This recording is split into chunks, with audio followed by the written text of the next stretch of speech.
É uma alegria muito grande a gente estar juntos outra vez, nesse tempo simples, singelo, sem afetamentos, eu em casa, você em casa ou aonde quer que você esteja. O objetivo desse encontro é, na simplicidade, nós pensarmos sobre o que Jesus ensina acerca do sentido do Evangelho para a vida de cada um de nós. Eu não estou aqui para nenhuma outra coisa, com nenhum outro objetivo, com nenhuma outra finalidade. Não quero fazer você mudar de religião, não sou candidato a coisa alguma, nunca fui nem serei. Não estou aqui procurando qualquer tipo de popularidade ou de reconhecimento dessas viagens infantis. Eu já nasci passado pela misericórdia de Deus. Eu estou aqui querendo conversar com você sobre o que o Evangelho pode significar para a sua vida. Evangelho significa boa nova. Então não é possível que ele chegue a nós trazendo só mais notícias. E na maioria das vezes, o Evangelho, esse nome é usado em nome de Deus, da religião, de Jesus, para levar mais notícias às pessoas. Então só se fala de maldição, de que se alguém não fizer isto ou aquilo outro vai estar amaldiçoado, se não participar de ritos tais e quaisquer que sejam, amaldiçoado estará.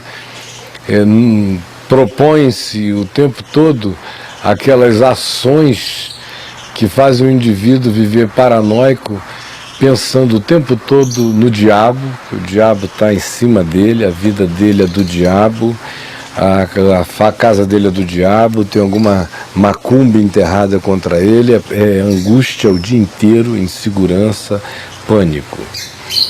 Em alguns lugares se ensina até que o indivíduo pode entrar num filme, num cinema, salvo, e dependendo do tipo de filme, do que rolar lá dentro na tela, ele pode sair perdido. Para você ter uma ideia de como as pessoas usam o nome Evangelho e Boa Nova para associar a um monte de porcaria, de inseguranças, de medos, de pânicos, como se o Evangelho não fosse uma boa nova de Deus, e sim os éditos e os anúncios do diabo para esmagar o coração humano sob o peso, o medo, a infelicidade e toda sorte de fobias e de doenças para a alma e para a mente.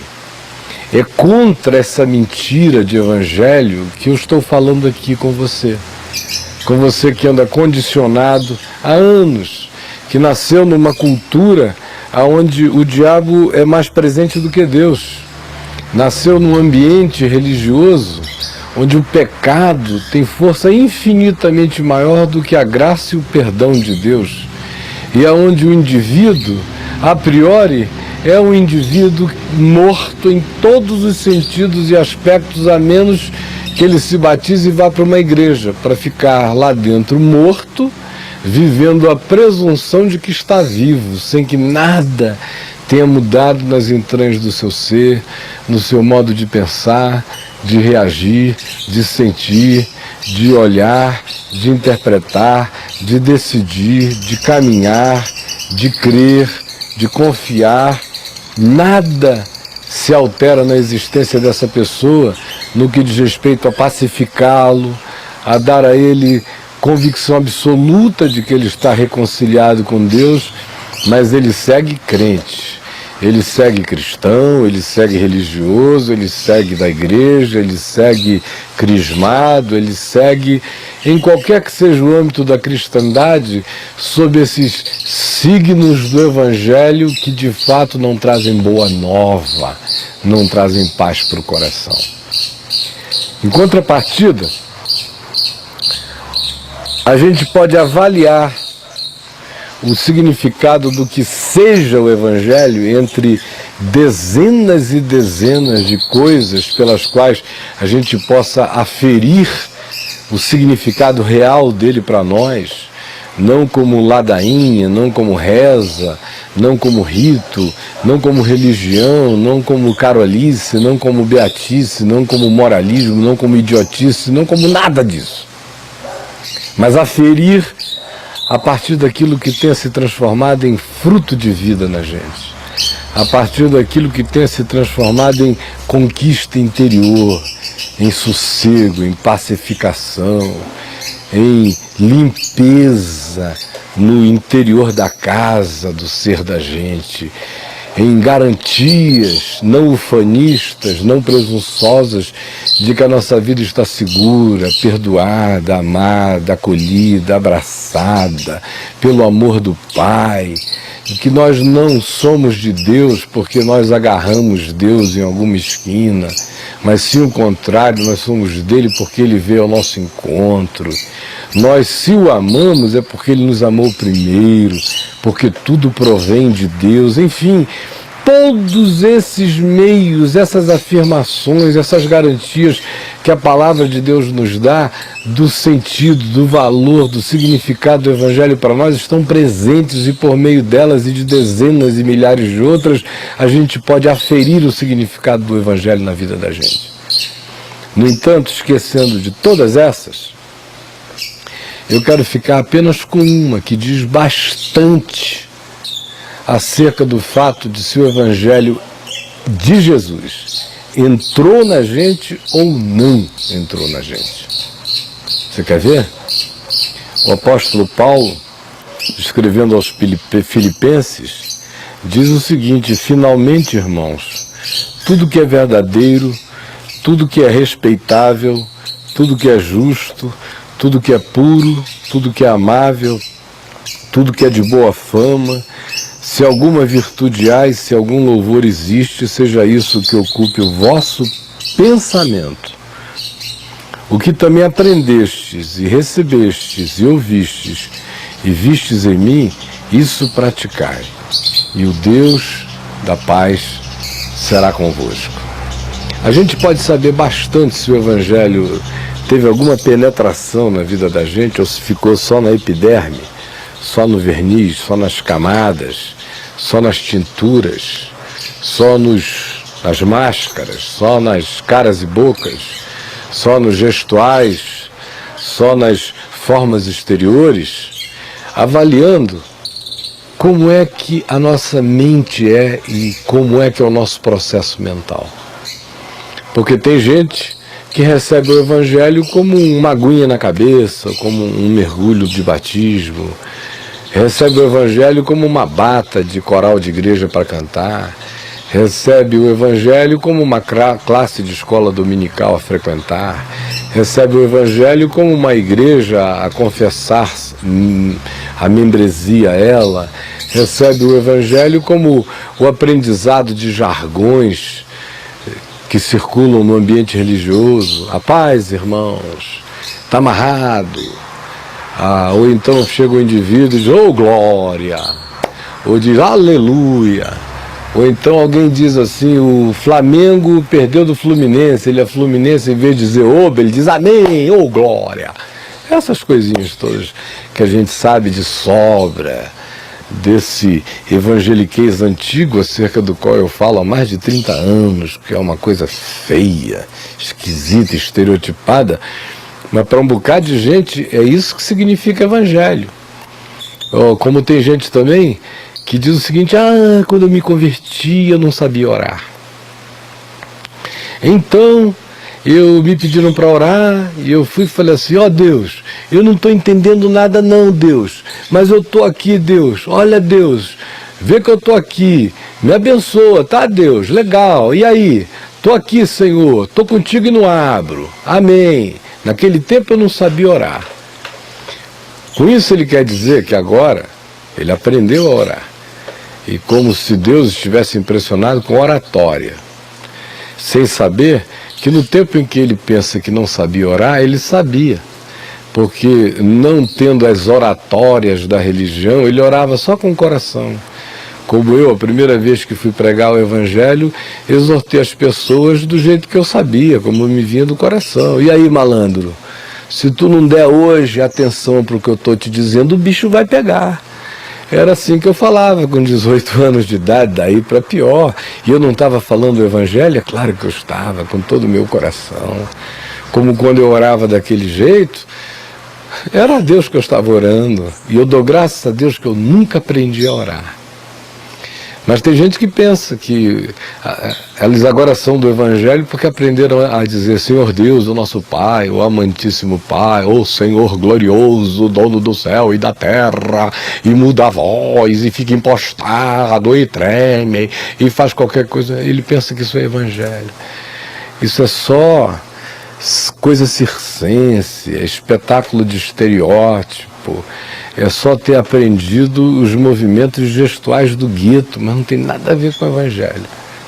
A gente avalia, entre outras coisas, a significação dessa entrada do Evangelho na gente pelos nossos processos mentais, como diz Paulo aqui, pelo que a gente pensa.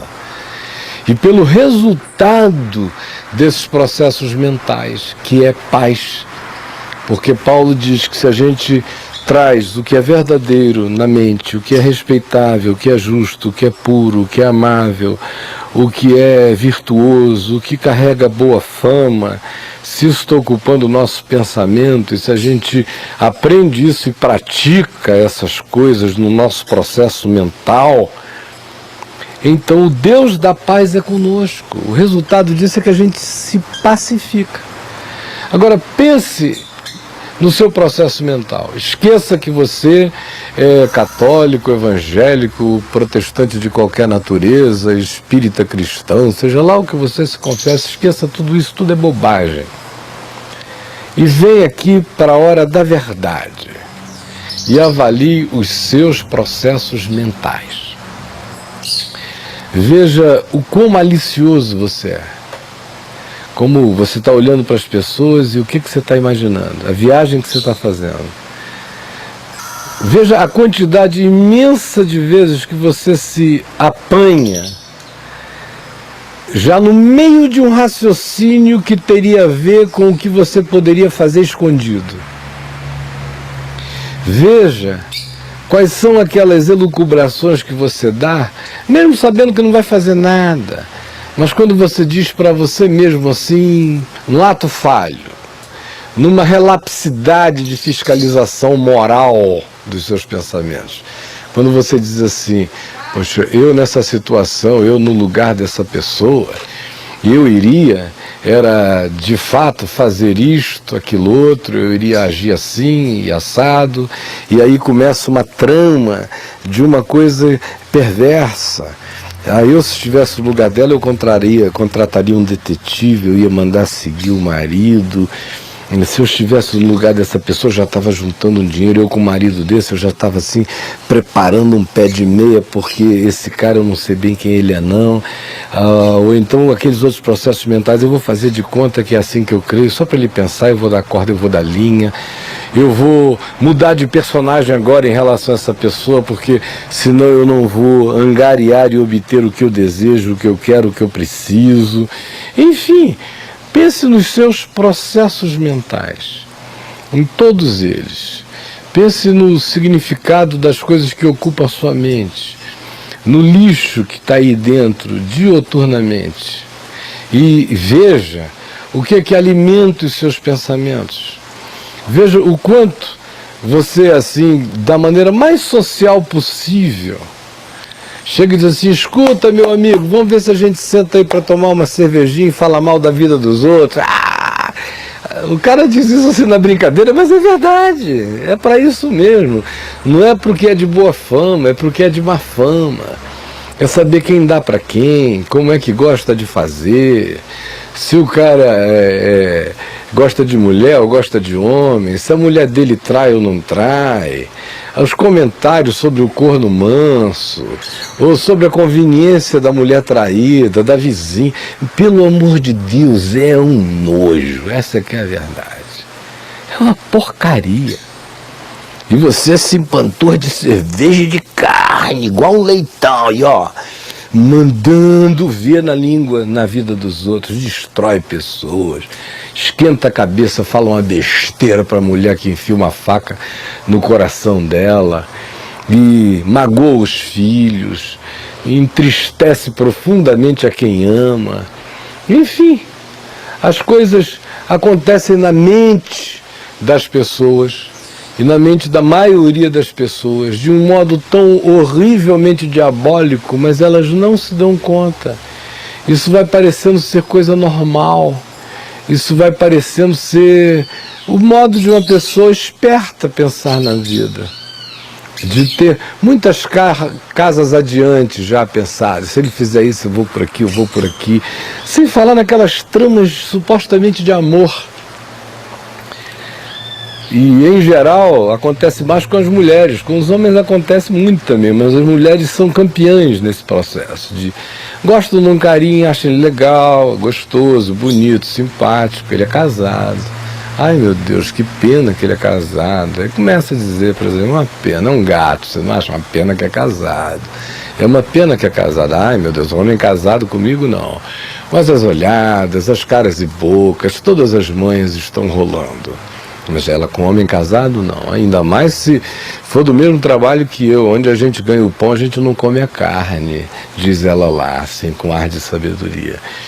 Aí um dia, fica sozinho com um homem casado, vão para o ponto de ônibus, resolvem compartilhar um táxi, ou convenientemente alguém dá carona um para o outro, rola aquilo que já está rolando, começam as confissões, depois uma fé, aí eles começam a ir ao motel, 1, 2, 3 vezes na semana, aí ela se sente apaixonada, pensando que está apaixonada, e ele confunde o desejo dele por carne nova com amor, e começa a dizer, eu te amo, o que ele quer dizer? Foi gostoso demais, minha filha, mas saiu, eu te amo, e ela acredita. Daqui a pouco está ela enganada, pensando que ama um cara que ela nem conhece, não sabe quem é, porque aquelas 2 horinhas de motel não ensinam nada para ninguém, só a gemer, e aí começa a dizer que estou amando, aí começam os processos mentais. Ai, meu Deus, ele é casado, ele tem 3 filhos, eu não vim ao mundo para destruir a família de ninguém. Ai, não, isso não. Mas ele vai deixar esse homem, eu não posso deixar. Largar o amor da minha vida também não. Aí a mente começa a ficar homicida, a mente começa a desejar a morte da mulher do cara. Ai, meu Deus, eles vão viajar. E se na volta acontecesse alguma coisa, que só acontecesse em cima dela, assim, uma batidinha de leve, ela morresse. Eu prometo, Senhor, que eu cuidaria dos 3 filhos, que eu seria a melhor mãe do mundo. Aí começam os processos mentais.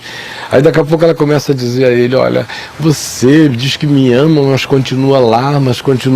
Aí começa a pressão para ele largar a mulher, o cara começa a mentir para os 2 lados, porque ele não quer nem largar a mulher e nem perder a carne fresca. Desculpem a expressão, mas é assim que, na maioria das vezes, a coisa é sentida, obtida, possuída. E ele mente, e ela vai ficando com a mente cheia de maquinações, de pensamentos. Ela começa a imaginar, poxa, e se eu deixasse alguma coisa, um fiapo para a mulher dele pegar? É tipo um beijo na cueca. E se eu ligar para ele na hora que eu souber que ele está na mesa almoçando, só para ele ficar nervoso e a mulher notar? Ela começa a mandar mensagem, a fazer isso tudo. E em momento algum ela vai dizer que está fazendo o mal, que está sendo maquiavélica, perversa, maligna. Ela vai dizer que ama visceralmente até a morte. É o amor do diabo esse amor, você entendeu? Agora, o que isso gera na alma? Quais são os sentimentos que ficam? A pessoa aprende a matar nas emoções, a odiar, a maquinar, a mente vai ficando esperta, ligeira para pensar mentiras. E a pessoa pensa que está vivendo e está se destruindo. Isso é pior do que AIDS, do que câncer, vai comendo tudo, a cabeça vai ficando um lixo só. Quando é no trabalho, é a mesma coisa. O cara deixa a casca de banana para o outro escorregar. Se ele quer a posição do chefe dele, ele vai guardar algumas informações essenciais para numa reunião de diretoria, deixar o cara se enrolar, e ele aparecer como salvador da pátria, como solucionador dos problemas. Tudo isso em nome de ser bem-sucedido e levar o pão para casa. o leitinho das crianças, como ele coloca a coisa assim de maneira muito poeticamente paterna. Mas lá no fim, o que existe é uma mente viciada já na maquinação e que não vai parar. Ainda que vá domingo para a igreja, vista aquele coral e cante como tenor, barítono, baixo, soprano, contralto, ainda que pregue, ainda que dirige de aula numa classe, ele não tem nada do evangelho dentro dele. Ele pode citar textos da Bíblia de cor, mas o evangelho não entrou nele. Ele pode saber dizer livro por livro da Bíblia, datar cada um deles, dizer quem são os autores, e o Evangelho não ter entrado nele. Ele pode decorar o Sermão da Montanha de ponta a ponta e recitar decore, e o Evangelho não ter entrado nele. Porque o processo para o Evangelho entrar em nós é aquilo que aprendestes, e vistes, e ouvistes, isso praticai. Agora, não é aprendestes do pastor fulano de tal, nem da igreja, porque a igreja está doente, corrompida, apodrecida desse mesmo modo. Ouvistes e aprendestes de Jesus, e quando Paulo diz aprendestes de mim, ele está se referindo ao que ele próprio tinha aprendido e encarnado de Jesus. Então é aquilo que eu vejo em Jesus e que eu creio acerca do que Jesus ensina e pratica, e que eu ouço como mensagem, palavra e verdade do Evangelho, como você está ouvindo da minha boca agora. Se eu pratico isso, isso começa a alterar toda a minha vida. Se eu começar a praticar, se eu ficar só sabendo, ouvindo, vendo, mas não praticar, o Evangelho e o jornal da comunidade são a mesma coisa para mim. O Evangelho e o pasquim não tem nenhuma diferença. Porque o Evangelho aqui na Bíblia não muda a minha vida. O Evangelho aqui na minha memória não muda a minha vida. Ele só muda quando eu começo a praticar. Porque é só a prática do Evangelho que vai mudando os nossos processos mentais. E é só pela prática do Evangelho que muda os nossos processos mentais, é que a gente vai mudando os nossos processos emocionais e afetivos. De modo que tudo começa em se ouvindo a palavra de Jesus, se crendo no que Jesus está ensinando e na disposição de praticar. Botar em prática o que aprendeu. Se puser em prática o que aprendeu, a prática vai mudando o processo mental. Não é possível você estar praticando o que o Evangelho ensina como modo de tratar o amigo, o inimigo, o cônjuge, o filho, o pai, a planta, o cão, o patrão, o que nos serve e nos ajuda, estar praticando isto e não ter os processos mentais mudados. Vai mudar. Agora, não adianta ficar achando que o processo é inverso. Não, eu vou ficar primeiro totalmente adestrado de Evangelho na minha cabeça para eu começar a praticar. Isso é brincadeira, você só vai ficar cínico de Evangelho. Para que isso gere vida, boa nova, você tem que praticar. Quando você pratica, o processo mental começa a mudar, você vai ficando bondoso no pensamento. Não fica otário não, porque eu não sou otário, nem idiota, nem paspalhão, nem panaca, nem nada disso. Você não fica otário, você vai ficando bondoso no pensar. Você avalia e você vê todas as alternativas, vê que as pessoas podem até fazer o que não é bom. Mas ainda assim, por causa de você mesmo, em primeiro lugar, você vai fazer o que é bom, porque não é porque os outros ficam maus que eu vou ficar mal com eles. Ou porque existe a possibilidade de que os outros fiquem maus, que eu a priori já vou me tornar mal para não se apanhar de surpresa. Ainda que todos fiquem loucos e maus, por mim, por amor e respeito a mim, a consciência do que eu sei que faz bem a mim e que é boa nova do Evangelho para mim, eu vou praticar o que o Evangelho ensina. Isso vai mudar os meus processos mentais. A mudança dos meus processos mentais vai mudar os meus processos emocionais. Eu já não vou mais me emocionar, perder a cabeça, me desesperar por coisas tolas ou nem pelas grandes.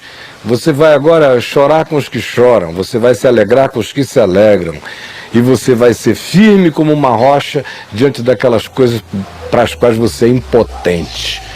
E você então se coloca em confiança diante de Deus, trazendo na mente sempre tudo o que é respeitável, tudo o que é verdadeiro, não falso, tudo que é justo, não que é injusto, deixa o que é injusto.